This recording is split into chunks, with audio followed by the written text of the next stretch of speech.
Dalam penyata kewangan negeri Pulau Pinang, aliran tunai ataupun akaun hasil disatukan adalah sebanyak 1.15 bilion pada tahun 2019, menurun kepada 887 juta pada tahun 2020. Kemudiannya 848 juta pada tahun 2021, 688 juta pada tahun 2022, 330 juta pada tahun 2023 dan jatuh merudum kepada 155 juta pada tahun 2024. Mengapa ini berlaku? Mohon penjelasan. Dalam tempoh 5 tahun saja, kewangan negeri merosot dalam 90%.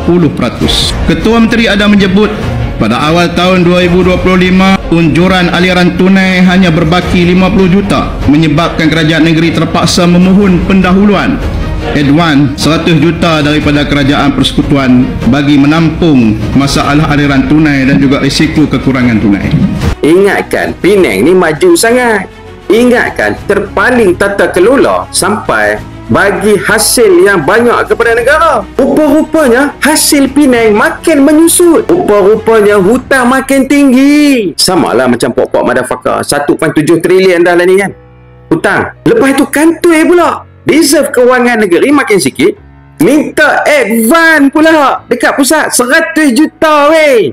Apa boleh bayang tak kalau Kedah yang minta advance 100 juta ni? Apa asal anak-anak ni nak meroyan macam mana kan? Tapi kalau puak-puak DAP kiasut tok pekong wala non, okey, it's okay. Jadi barulah aku faham pasal apa Penang naikkan cukai tanah, naikkan juga cukai pintu sampai 200%. Dan patutlah mereka tak boleh bayar charge air mentah yang mereka ambil daripada Sungai Ulu Muda.